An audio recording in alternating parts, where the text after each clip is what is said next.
War in the South Atlantic. 41 days of fighting that proved the Harrier. War in which one nuclear-powered submarine held an entire navy at bay. A limited war fought under unique conditions by two sides unprepared for it. A war fought by Argentinian pilots untrained for attacking ships. A land war fought largely at night. A war of indelible night images. A war finally won by the British ability to force march over difficult terrain and by their superior infantry tactics. Argentina had long claimed the Falkland Islands and believed Britain too far away to prevent an invasion. Also at stake was possession of important areas in mineral-rich Antarctica, and Britain developed the longest supply lines of any war to retake the islands. April the 2nd, 1982, an Argentinian flag flies over the Falkland Islands. Argentinian Marines in their Amtrak amphibious vehicles begin the confrontation that brought the first war between so-called Western nations for 40 years. Operativo Azul, Operation Blue, was named for the sea, the sky, and the robe of the Virgin Mary, guardian spirit of the Argentinian forces. The invaders arrived believing they were liberating the Falklands from colonial rule. Local reactions indicated otherwise.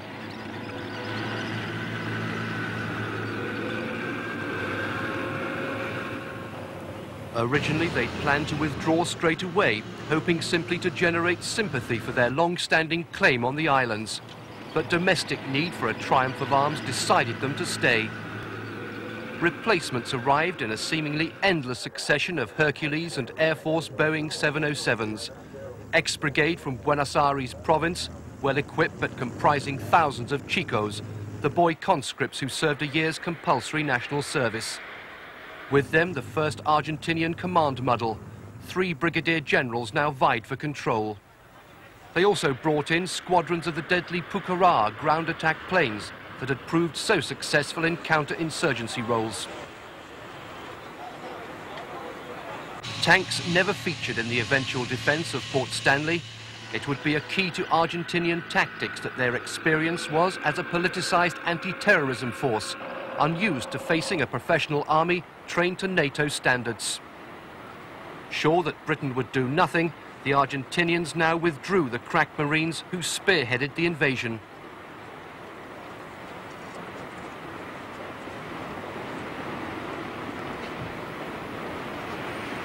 The desolate Falklands dependency of South Georgia. This is where forces came together to make conflict inevitable. Britain's Antarctic support ship Endurance was due for withdrawal, leaving the island unprotected. Here at the deserted town of Leith, an Argentinian scrap metal dealer had won a contract to dismantle 4 disused whaling stations. Trouble began when the men were joined by a squad of Argentinian Marines. Argentina, which had wanted to delay invasion until the southern winter, felt forced to bring it forward when Britain demanded withdrawal. Within a few days, Argentinian reinforcements arrived and raised their flag.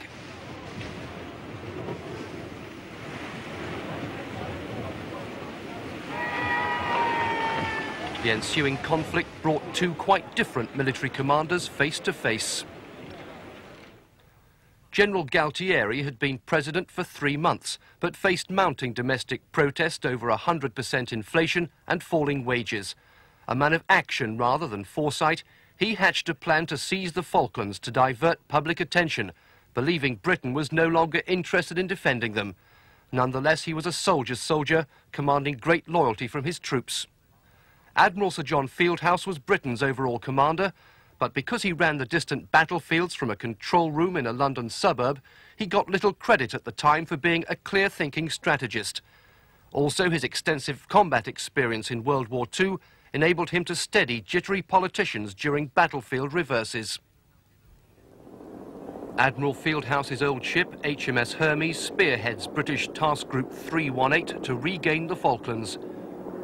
Designed to carry to battle the Royal Marine Commando Brigade with their necessary assault helicopters, she was packed with 7 extra Sea Harriers and a squadron of anti-submarine Sea King helicopters.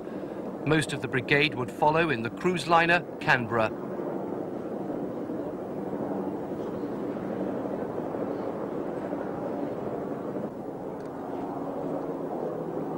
Sombre crowds bade farewell as behind followed the more modern cruiser carrier HMS Invincible. Instead of 5 Sea Harriers, she now carried 8, but the task group's 20 Sea Harriers would be outnumbered 10 to 1 by the Argentinian Air Force. A makeshift naval force boosted by the secret departure from Gibraltar of 9 warships from a NATO exercise. They included 3 modern T-42 destroyers. 2 HMS Sheffield and HMS Coventry would not return. HMS Plymouth would be at battle in just over 3 weeks. 3 other frigates included the more modern HMS Arrow, whose sister ships Antelope and Ardent would be sunk by Argentinian bombs. HMS Antrim would join Plymouth in retaking South Georgia, while sister ship HMS Glamorgan would withstand a land-based Exocet missile attack. Altogether, 52 seamen would die in these ships. Sir Galahad left Britain next day, her name now synonymous with the task force's worst disaster.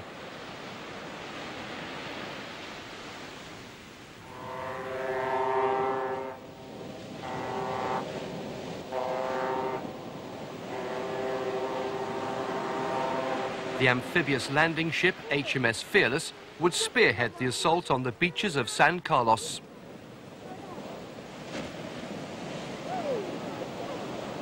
The North Sea ferry Norland carried the 2nd Parachute Battalion to its decisive battles on the Falklands. And with considerably more pomp, Canberra sailed with the 3rd Commando Brigade. At sea, the techniques of battle were honed. A flare hunted by a Sidewinder missile.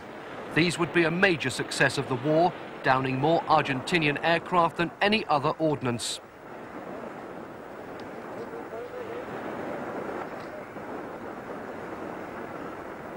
The Harriers practiced the ground support that would turn future land battles.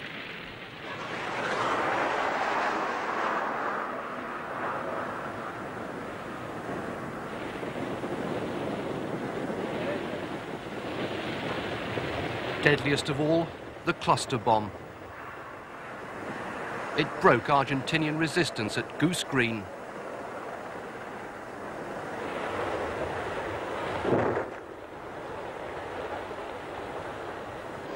Just 1 company of Marines sailed with Hermes, their practice runs serving propaganda purposes as much as sharpening skills.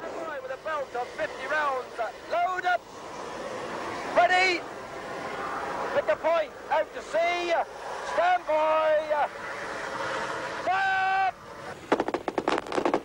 Troops used up 37 years of practice rounds preparing for combat. Anti-tank rockets would be devastating trench clearance weapons.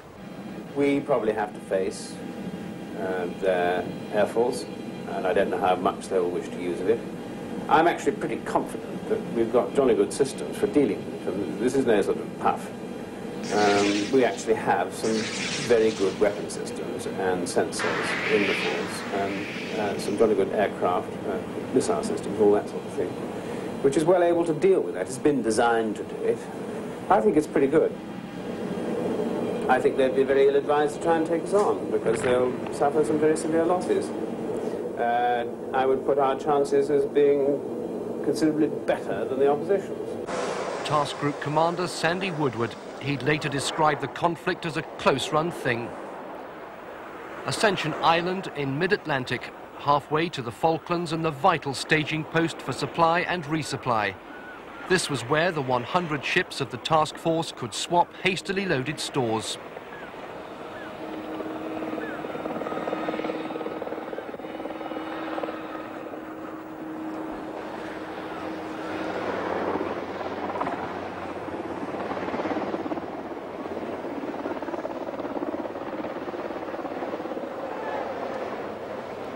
More poured into the huge airbase leased from Britain by the Americans, a staging post now becoming the world's busiest airport.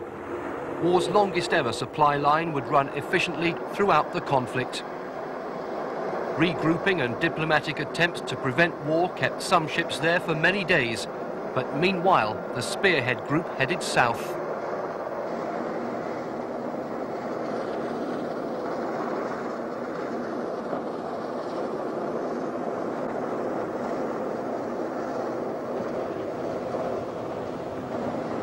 Britain now imposed a total exclusion zone to deter Argentinian reinforcements and launched Operation Paraquet to retake South Georgia and increase pressure on the Argentinians to withdraw. The battle group heads deeper into the South Atlantic, now one of 3 formations comprising 13 warships and 4 supply ships. Alongside Hermes, her watchdog, the frigate Broadsword, with its sophisticated Seawolf anti-air attack missiles. The heavy destroyer HMS Antrim had already been detached, destination South Georgia. There, a barrage from HMS Plymouth, aimed into surrounding hills, ensured Argentinian surrender without a fight. But not before the SAS had suffered a near disaster, crashing 2 helicopters in a dangerous landing behind Argentinian positions. The Argentinian submarine Santa Fe had landed 40 Marines as reinforcements before being disabled by British helicopters and beached at Grytviken. When Royal Marines landed, the Argentinians surrendered without a shot being fired.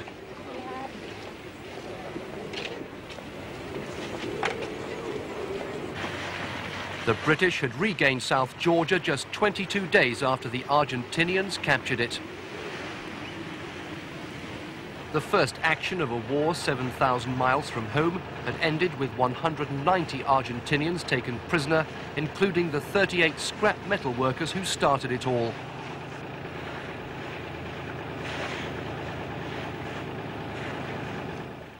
As the spearhead of the British task group entered the total exclusion zone, the Argentinian Navy was detected in what appeared to be a 3-pronged attack. To neutralize this threat, the nuclear-powered submarine Conqueror was ordered to attack the Argentinian cruiser Belgrano, considered the closest danger. Massed Argentinian air attacks provided the war's only air-to-air combat. More effective was the air-launched Exocet missile attack against the task group's radar picket ship HMS Sheffield. The battle group entered the total exclusion zone on May Day. Sea Harriers prepare for their first bombing Port Stanley Airport. But first, that runway was hit by one of 21 bombs from a lone Vulcan bomber, flying from Ascension and being refueled 7 times on the way. Good. Come left. Drive it in. Move it in. That's nice. It involved coordinating a fleet of 9 Victor air tankers to refuel themselves, as well as the V-Force bomber. Operation Black Buck 1 was designed to prevent the airfield being used by Argentina's high-performance jets, confining them to mainland bases and severely limiting their effectiveness. Soon after the Vulcan turned north, the air controller on Hermes cleared his Harriers for takeoff.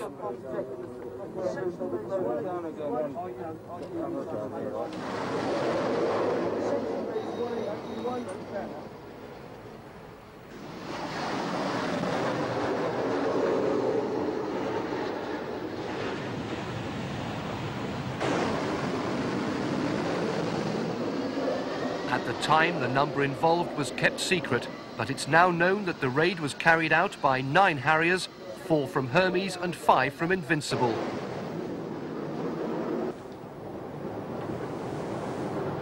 "160 miles further east, still dawn in Port Stanley. The Argentinian invaders had remained undisturbed here for 4 weeks. Then the Harriers swooped in. In classic figure-of-eight formation, they evaded anti-aircraft measures with surprise and speed.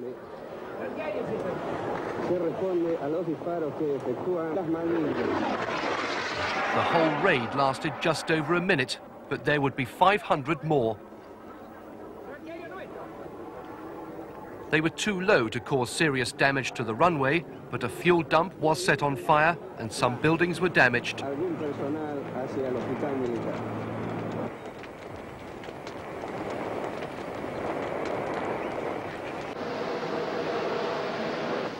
The Sea Harriers returned virtually unscathed and were landed quickly, being short of fuel.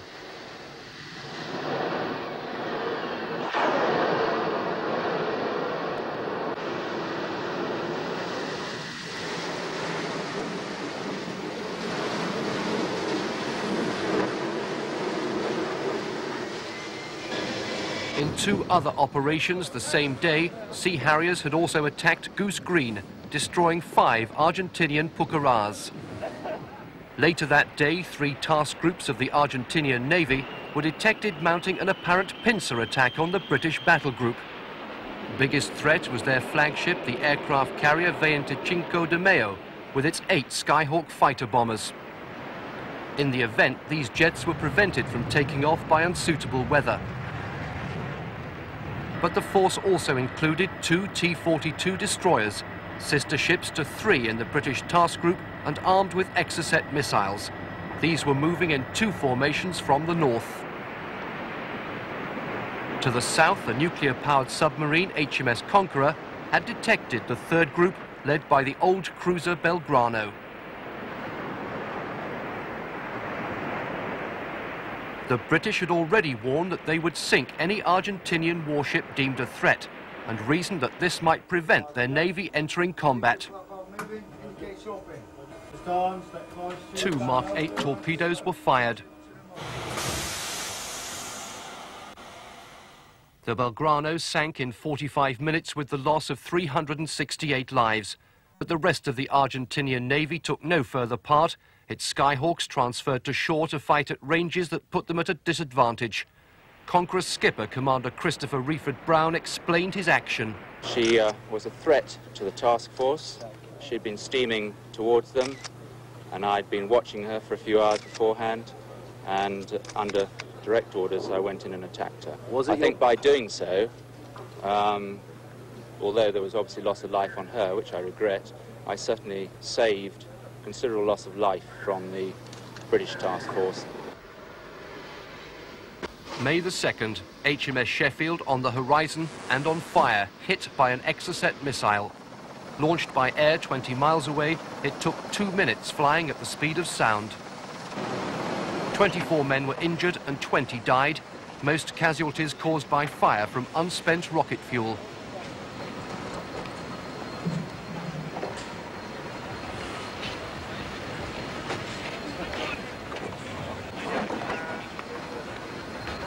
The human cost was the result of economies. These T-42s had been shortened to save money, leaving no space for the sophisticated Seawolf missile system.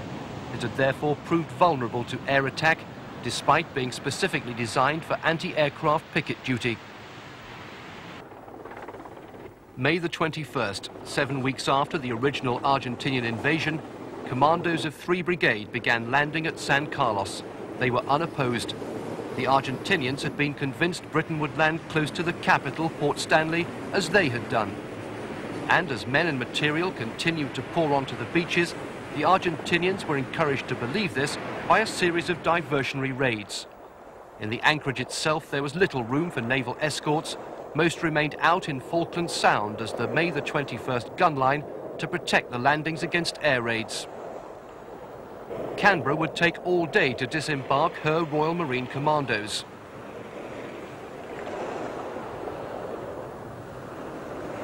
Giant Mexifloats brought in heavy equipment.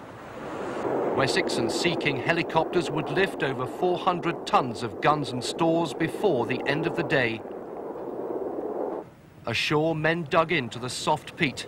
This would be home for a week, and wet trenches would cause great discomfort. combat-engineered tanks carved out strong points, while troops settled in quietly, marvelling at the lack of opposition. It was to come from the air. Argentinian Skyhawks spearheaded mass strikes on the forces now assembled in San Carlos water. On Hermes, 130 miles from the beachhead, Harriers prepared to intercept. Despite only having 20 minutes on combat air patrol, the Harrier was responsible for downing 23 Argentinian aircraft, mainly with Sidewinder missiles. Ground defense Rapier missiles picked up the action. There's an air battle going on to the north. Air battle to the north. Second raid at 50 miles west. I say again, the first raid at 40 miles west. The second raid at 50 miles west. Out. Two Skyhawks swoop over the beachhead, the first of 5 hours of attacks by 60 aircraft. Almost always they came in low and fast, but this often prevented their British-made Mark 17 bombs from exploding. The anchorage had been chosen so that Argentinian aircraft would have difficulty lining up on individual ships.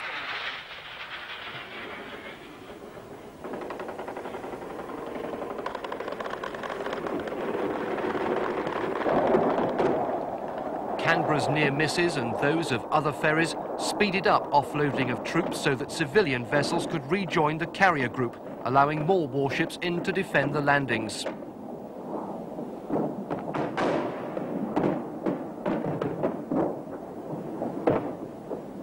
The Argentinians lost 13 aircraft during these raids. In the coming week, 130 further sorties would be launched by the Argentinians.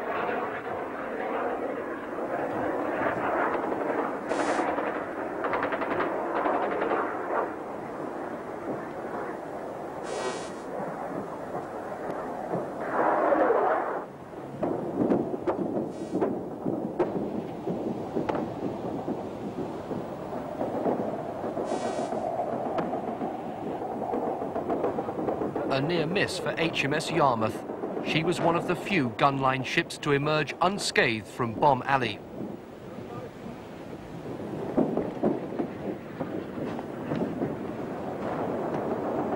HMS Antelope was hit on May the 23rd. Attacked by 6 Skyhawks, one of 12 bombs bounced off the sea, holding the ship but failing to explode. But it did explode during defusing, causing a fire.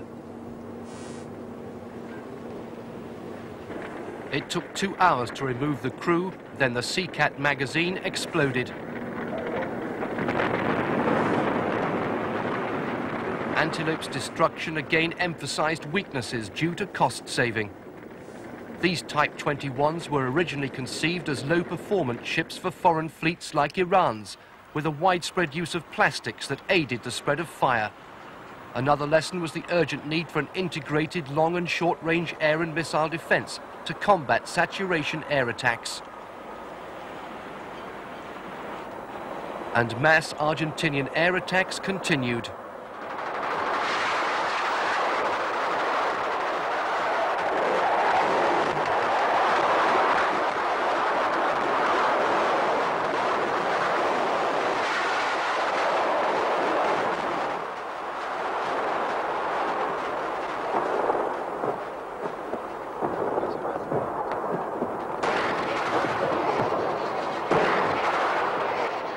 A Sea Dart missile hunts its prey before another attack homes in.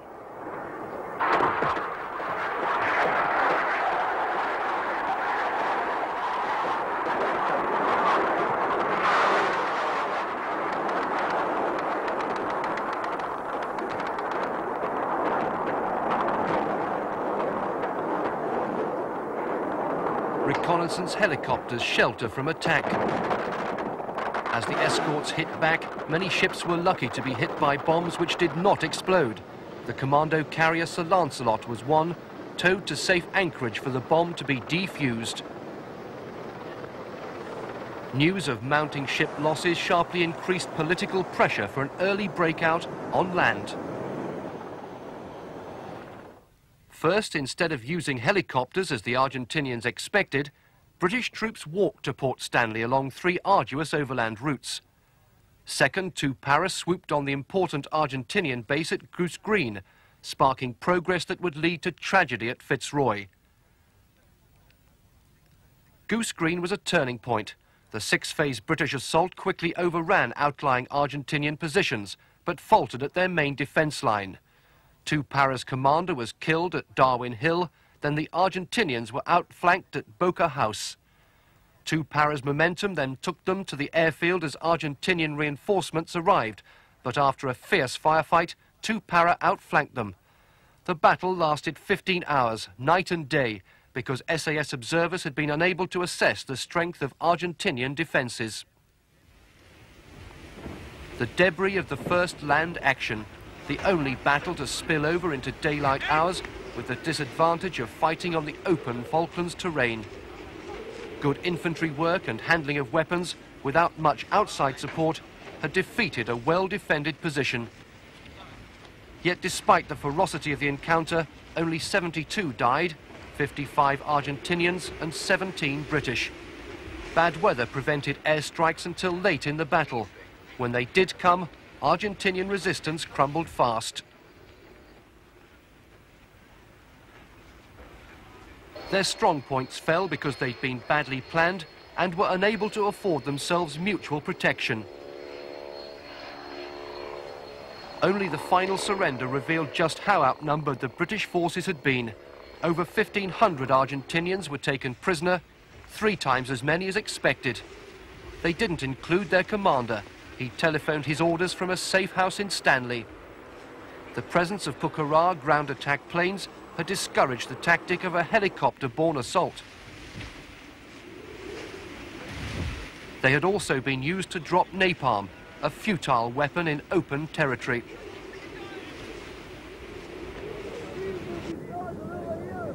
To the north, 4-5 Commando had begun the long trek into the mountains overlooking Port Stanley. Loss of helicopter transports when the Atlantic conveyor was sunk made this forced march inevitable. The Commandos called it yomping. It was tough going. In the first 13 hours, they covered only 14 miles. Where it was not boggy, tufted grass turned ankles. Marching at night was even worse, especially for those at the end of a queue of 600 men stumbling over the uneven ground. Royal Fleet auxiliary ships braved air attack to speed supplies to the forward areas, while Marines again dug defensive positions. Sunday, May the 30th, the weather closes in to protect Canberra's return to San Carlos water to deliver 5 Brigade to the battlefield.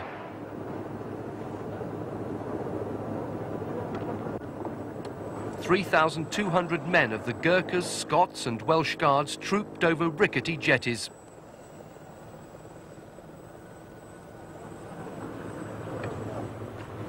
Hello, mate, how's it going?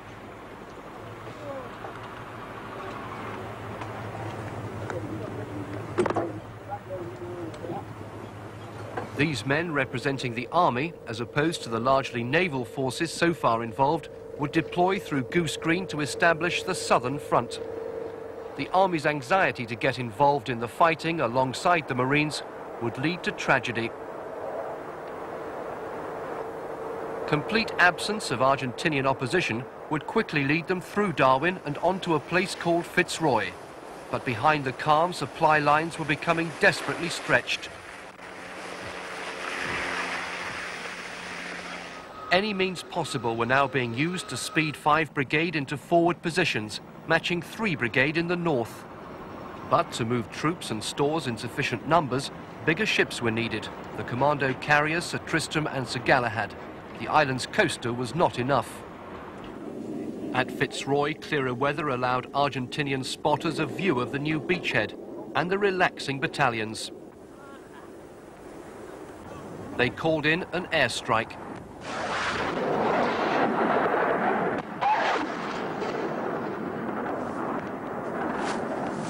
Three Argentinian Skyhawks attacked Sir Galahad, still packed with Welsh Guards.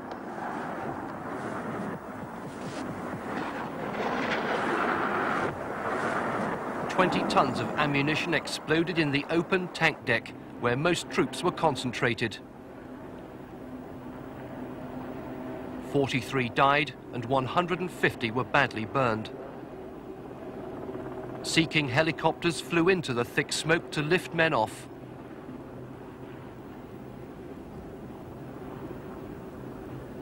The guards had been due to sail onto Bluff Cove, and their commanders had kept them on board rather than face an overland march and separation from their heavy equipment.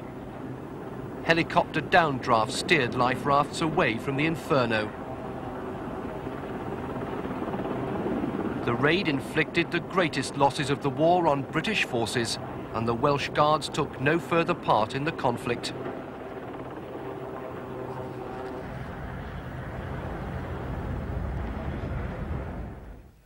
Despite the losses, British forces were now poised to move on Stanley itself from the highest ground. To do so, they fought their way through a series of mountain battles. These took them to the very edge of the capital, precipitating a sudden collapse in Argentinian resistance.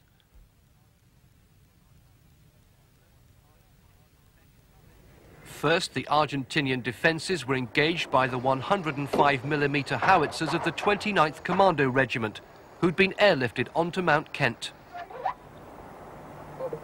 Initial targets were enemy hilltop positions outside Stanley, and they fired up to 500 rounds a day with an accuracy that played a strong part in the final collapse of Argentinian morale.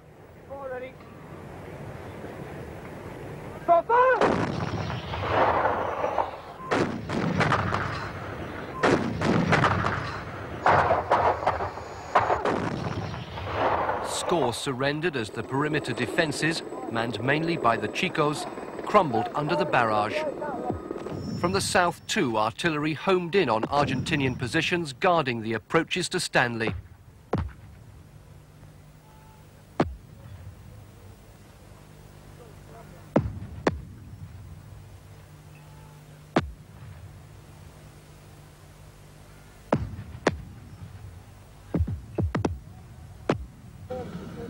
Loud, correct! Ferry, 1368 mil! 1368 mil, set! Elevation! 424 mil! Elevation 424 mil, set! Ready! Fire! Set! Using supercharge and laser rangefinders, the guns could pinpoint the strategic heights of Sapper Hill and key positions in Stanley itself. Under enemy fire, officers on Two Sisters Mountain plotted their attacks. A key assault weapon would be the Milan anti-tank missile. Argentina's greater firepower proved relatively ineffective because they failed to concentrate it accurately. Most of the key mountain battles were at night to avoid the problems of fighting on open Falklands terrain in daylight.